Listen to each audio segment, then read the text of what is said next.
요새 우리나라가 엉망이 되니까 그래서 그런지 전 세계가 엉망이 됩니다. 예를 들자면 세계의 기후를 주조하고 날씨를 컨트롤하는 시베리아가 영상 40도예요. 왜 세상이 미쳐 돌아가는 거예요? 왜 도대체 이상해요. 여러분이 성경에 아마겟돈이라는 말씀하시죠? 인류 구몰의 전쟁을 아마겟돈이라고 합니다. 우리나라에는 지금 이념의 아마겟돈이 벌어집니다. 그래서 1950년에 벌어졌던 한국 동란, 한국 전쟁에서 비롯된 이데올로기의 전쟁이 70년을 지나서 이제 그 마지막 종착역을 향해서 갑니다. 옛날 우리가 장전호 전투에서 피를 흘리면서 싸웠듯이 이 최후의 전쟁에서 이겨야만 자유민주주의가 살고 우리의 자손들의 미래가 보장됩니다. 지금 이 시간이 미국으로 따져서는 새벽 1시쯤 됩니다. 제가 미국에서 한 16년 살다 보니까 미국에 있는 친구들을 많이 생각하는데 여기 끝나고 자동차를 타고 가면 미국에 있는 친구들이 전화가 쫙 야 경지야 나 그거 방금 봤다 이래요. 그리고 LA에서는 아마 10시쯤 될 겁니다. 밤 10시쯤 되니까 보기가 상당히 좋습니다. 그래서 여기에 비록 코로나 때문에 많은 사람이 오시지는 않았지만은 이 수많은 애국 유튜브 때문에 우리가 여기서 얘기하는 일거수일투족이 전 세계에 실시간으로 전달돼서 문재인 정권이 아무리 언론을 장악하고 방송통신위원회를 해서 TV를 장악하고 흔들고 야단을 치지만은 이 애국 유튜브 때문에 우리가 전 세계의 동포와 전 세계 자유민들과 실시간으로 교류한다는 것도 하나님의 은총이라고 생각합니다. 여러분 빌리 브란트라는 사람 아시죠? 서독 총리를 했던 분인데 1913년에 태어나서 1992년에 돌아가셨습니다. 1971년 돌아가시기 한 21년 전에 노벨 평화상을 받은 사람인데 이 양반은 민주사회주의자입니다. 그러니까 요새 지금 문재인 정권이 사회주의화 된다는 것 이건 말이 잘못된 거예요. 민주사회주의라는 것은 옛날에 구라파에서 유럽에 있었던 공산주의, 과격한 노동자 운동이 점자 시대의 대세에서 풀려서 순화돼서 노동자의 권익을 옹호하고 그리고 노동자의 분배를 더 신경을 쓰되 기본적으로 자유민주주의의 틀거리를 유지하는 상태에서 가는 것이 사회민주주의입니다. 그래서 빌리 브란트도 그러하고 슈미츠라는 그 후에 후임자 총리도 사회민주주의입니다.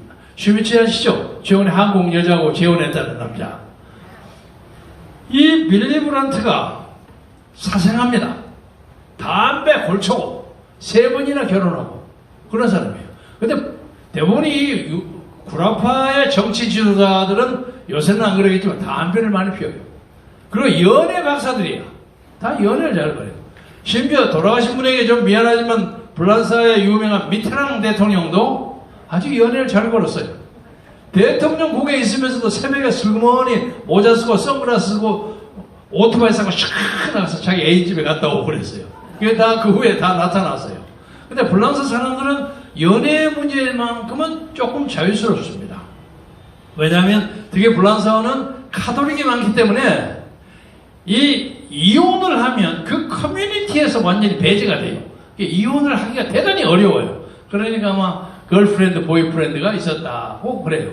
심지어 프랑스어는 한때 부부가 같이 살면서 주말에 부인은 보이프렌드를 초청하고 남편은 걸프렌드를 초청해서 같이 밥 먹어요.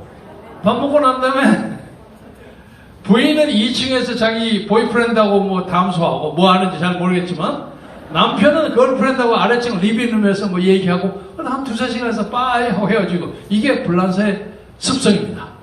우리나라처럼 미투가 되고 난리치는 것은 아메리카의 풍습입니다. 미국의 청교도 정신 때문에 그럽니다. 이 사람도 결혼을 3번이나 하고 여러 가지 복잡한 사생활이 있습니다만은, 그러나 1970년에 폴란드를 방문해서 나치의 잘못을 무릎 꿇고 사죄했습니다.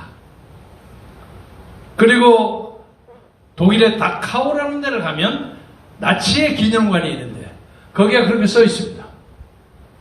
과거의 잘못을 반성하지 않는 사람은 다시 그 잘못을 반복한다 하는 말이 있습니다. 다카우의 앞에 기념관에 써 있습니다. 브란트는 자기 비서가 키엄이라는 비서가 동독의 간첩이었어요. 그리고 그 부인 크리스텐 키엄 부부가 간첩 노릇을 했어요. 그래서 한때 빌리 브란트가 굉장히 몰렸습니다. 굉장히 몰렸는데 그래도 서독 사람들은 그래도 빌리 브란트는 간첩 공산주의자가 아니다 해서 그걸 정리해서 그 사람이 독일의 통일을 주도한 사람이 됐습니다. 소위 빌리 브란트의 동방정책, 오스트 팔리틱스라고 합니다. 그래서 평화상도 받고 오늘 동서독의 통합의 상징적인 인물이 빌리 브란트입니다. 제가 이 말씀을 길게 드리는 이유는 당시의 서독에는 동독 간첩이 적어도 3만 명 이상 있었습니다. 고정 간첩, 파견 간첩, 엉망진창이었어요. 그러나 서독 사람들은 자유민주주의를 굳건히 지켰고 사회주의를 하고 있었지만은 자유와 민주주의의 신념이 투철한 빌리 브란트가 독일을 통일했는데, 요새 우리나라에는 간첩이 바글바글한데 청와대에도 간첩이 많이 있다고 사람들이 그래요. 그런데 그 정도라면 뭐 주사파를 가지고 간첩이니 오늘 하고 얘기는 할 수 있지만, 어떤 사람들은 그 주사파 그 우회에 있는 문 아무개가 진짜 간첩 아니냐 하고 의심을 해요. 합리적 의심을 해요. 그런데 이 문제에 대해서 당신은 공산주의자요, 당신은 뭐요, 별의별 얘기를 다 해도 고영주 변호사가 별 얘기 하지 않습니까? 그런데 당사자 그 사람은 나는 공산주의자가 아니다, 나는 간첩이 아니다 하는 말을 한마디도 안 해요. 이상하죠? 당연히 얘기해. 당신 무슨 소리 하고 하냐? 당신 그러면 앞으로 당신 명예훼손을 고발할 거야? 이렇게 얘기해야 되는 거 아닙니까? 안 해요. 아무 말 안 해요. 못 듣는 건지. 여러분, 조선일보의 김윤덕 논설위원이라고 아십니까? 최근에 조선일보에 참 기가 막힌 글을 잘 썼어요. 제가 최근에 이렇게 글 잘 쓴 논설을 읽어본 적이 없어요. 이 양반이 주장하는 게 뭐냐면, 문재인 대통령이 당신은 국가 파괴의 업보를 어떻게 감당할 예정입니까? 이게 제목입니다. 지금 당신은 이 나라를 지옥을 만들어 놓고 그것을 천국이라고 주장합니다. 반역과 퇴행과 퇴보 이런 것이 빈번하게 나옵니다. 근데 당신이 사람이 아닌, 당신이 생각하는 그 사람 하잖아요. 사람이 아닌 인간으로서 당신 양심이 있습니까?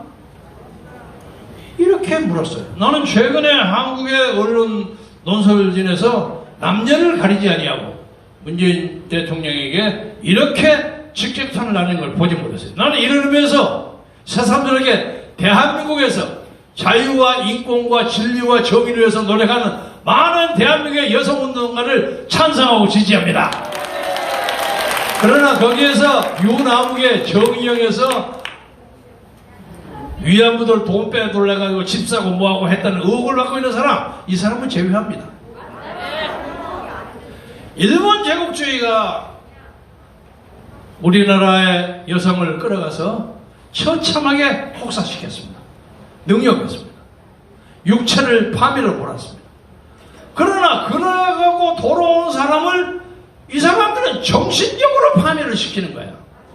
지난주에 제가 여기 와서 환양녀 얘기를 했는데 어느 분이 댓글에다가 환양녀는 옛날 몽고가 아니라 청나라 때 한 거다 고쳐요. 이게 고칩니다. 제가 말을 실수했습니다. 그런데 환양녀가 됐든 어쨌든 간에 그 사람들을 따뜻하게 보호한답시고 지난 20년 동안 별짓을 다 했어요. 아니 세상에 이럴 수가 있습니까? 김윤덕 논설위원이 뭐라고 그랬냐면 문재인 당신이 있을 곳은 청와대가 아니고 북한입니다. 정부 300명 이상 구속되어 있는 정부인사 다 풀어주고 인사석방하고 하야하십시오. 그런데 적어도 대한민국 대통령이 대한민국 첫째 둘째가는 신문사에 크게 논설이 나서 한마디 답변해야죠. 들은 척만 척해. 요새가 6.25 70주년이죠. 대한민국 대통령이라는 사람이 6.25 70주년을 맞이해서 하는 거동 좀 보십시오. 간신히 국군 장병을 약간 위헌한 척 하면서도 미국에서 돌아온 117구의 한국의 유해를 가서 마지못해서 예우하면서 성남 비행장에서 우물딱주물딱해요. 나는 이런 놈의 6.25 기념식을 생전 처음 봤어요. 그래서 이런 사람에게 대한민국을 맡길 수가 없습니다. 그런데 이 모든 것이 우리가 이념의 아마겟돈을 향해서 달려가는 마지막 총장의 드라마라고 생각합니다. 추미애 장관이라는 사람 있죠? 옛날 제가 민주당에서 같이 최고위원을 같이 했어요. 바로 항상 제 옆자리에 앉아 있었던 사람인데, 이 사람이 그때만 해도 꼭 제주도 4.3 사건이라고 하면 꼭 가서 축사를 하더라고요. 그래서 주여 그건 뭐하라고 그래? 뭐가 나빠요? 아니 그건 당신 그 좌익을 지지하는 거 아니야? 좌익을 지지하면 어때요? 이러고 맨날 다니더라고요. 이 사람 참 이상한 사람이네. 내가 알기로는 대구의 세탁소집딸인데 무슨 관계가 있나? 이렇게 생각하는데, 요새 그 사람이 윤석열 잡으려고 아우성 치는 걸 보니까 참 세상에 기가 막혀요. 그러나 저는 궁극적으로 믿는 것이 하나 있습니다. 추미애가 무슨 사건을 벌이면 반드시 사건이 납니다. 추미애가 무슨 인터넷 댓글 잘못했다가 고발해가고 드루킹이 터지지 않았습니까? 김명수 재판받지 않습니까? 추미애가 윤석열을 잡는 것이 이 정권을 종말을 향해서 이 정부가 막 달려가고 있다는 것을 의미하는 것입니다. 저는 그 결과가 분명하게 나온다고 생각합니다. 그리고 윤미향이가 저 야단치는 거, 이것도 이 나라의 정권을 잡고 있는 실권자들이 가는 곳이 무엇인가를 보여주는 겁니다. 말을 할 수가 없는 거예요. 아니 종전선언을 해요? 우리가 언제 전쟁을 마무리했습니까? 종전선언이라는 것은 이 나라를 사회주의화로 만들어 김정은한테 바치겠다는 뜻입니다. 김정은 독재는 히틀러의 나치보다 100배나 더 나빠요. 이거 말이 안 되는 거예요. 그래서 오늘 제가 말씀을 마무리하면서 이 나라의 소위 좌파라는 사람들에게 한마디 하고 싶어요. 요새 우리나라 진보 좌파 중에서 그래도 마음에 드는 사람이 진중권 교수예요. 그 똑똑하더라고요. 저 사람이 이쪽으로 와서 참 좋겠다는 생각이에요. 보수파에다요, 진보적 개혁적인 사람이 있어야 합니다. 진중권은 양식이 있어요. 그 조국을 잡아서 하는 거 보세요. 얼마나 말을 잘하세요. 그만한 정도 사람이 좌파를 한다면 우리 얼마든지 환영할 수 있어요. 그러나 이 나라에 좌파를 하고 있다는 사람들은 전부 김정은이 똘마니들이에요. 그렇기 때문에 이 사람들하고는 대화를 하고 뭐 그렇게 할 수가 없는 사람입니다. 제가 한때 박근혜 정부 있을 때 박근혜 대통령에게 DMZ 개발안에 대해서 설명을 드린 적이 있어요. 박 대통령 굉장히 좋아하셨습니다.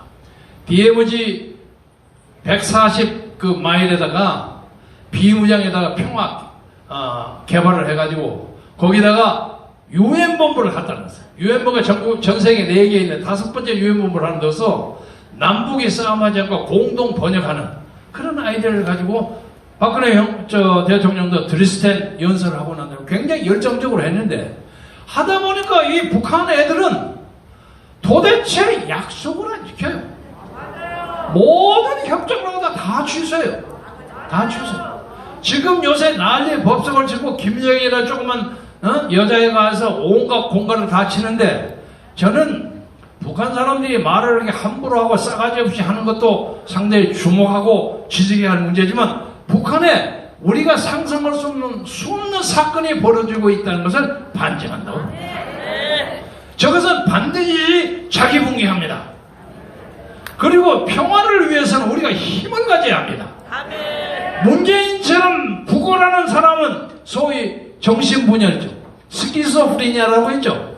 그 조현병이라고 해서는 정신에 여기 가서 딴 소리고 여기서 딴 소리고 사진이나 찍고 왔다 갔다 하고 지가 무슨 민족 통일의 영웅이나 되듯이 웃기지 말라고 해요. 이 모든 것을 이길 수 있는 것은 기독교 세력입니다. 8월 15일에 우리는 그 결판 내야 결판 내는데 이 나라 20대 30대 젊은이들이 최근에 문재인 대통령에 대한 인기가 12% 떨어졌어요. 왜 떨어졌는지 아세요? 저기 인천공 인국공 사태, 인천공항의 무슨 사태 때문에 인국공이 꼭 인민공화국하고 이름이 비슷해서 혼동이 되는데 자기 밥그릇에 저게 되니까 반대하는 거야. 그런데 밥그릇만 위협을 당한다고 반대하는 것이 아니라 이 나라 젊은이들에게 이 나라 자유민주주의가 위험하기 때문에 당신들이 일어나야 하는 겁니다. 8월 15일에 많은 나이든 기성세대뿐만 아니라 젊은 사람들이 광화문 광장을 가득 채워요. 어느 목사님이 제게 가르쳐줬어요. 몇 번 전화를 했어요. 당신들 가서 연설할 때 요 얘기 꼭 해라. 이사야 60장 1절에 너희들은 일어나서 빛을 발하라. 하늘의 뜻이 너희들에게 왔으니까 용기 내라. 한국의 젊은이들이여 일어나서 빛을 발하라.